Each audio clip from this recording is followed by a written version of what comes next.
push press is the next step along from a strict press, okay? So when our form can no longer be used for a strict press, or we're pushing the weight above our head to get used to having heavy weight above our head, we'll go into a push press technique, okay?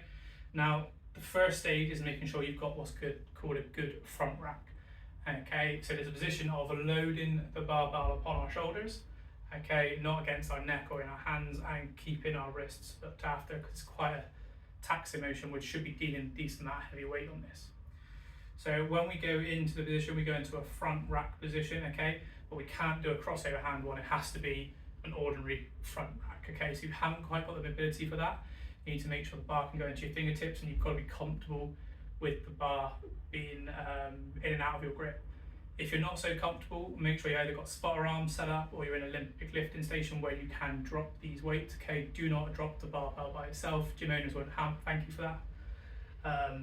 But make sure you've got bumper plates and things like that, or in a place where you can drop, okay? Because your safety's got to come first. So, I'm going to show you facing this one. Normally you'll face into the rack, but I'm going to show you facing so you can see my position. I'm going to have my hands just outside of shoulder width, but rather have a full grip, I'm going to have my fingertips towards the edge. I'm then going to drive my elbows underneath, let the bar sit on my shoulders, and then take the weight, okay? So I'm not actually gripping the bar. I can take my hands off if I want to, and keep my shoulders nice and high, elbows nice and high, sorry, and the bar's not against my neck. So from there, nice wide stance, bracing the core, making sure that the core is engaged and give you a good foundation. I'm going to break at the knees. So I'm not going to push my hips back and squat.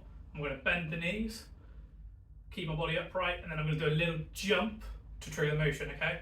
That little jump will allow for momentum to go into the bar. So if I do a little half rep, and jump, you can see it leaves my chest, and my hands need to follow. So with the push press, I'm going to do that jump first, and then I'm going to follow through, straightening my arms exactly like a strict press.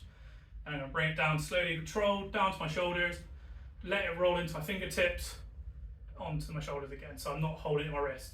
So I'll do it a bit faster this time. Dip, punch, and you control it down. Okay, making sure that the dip comes first and you finish it, then you do the punch. So dip, punch, controlling it down. Once you're done, just re-rack the weight and retreat safely in.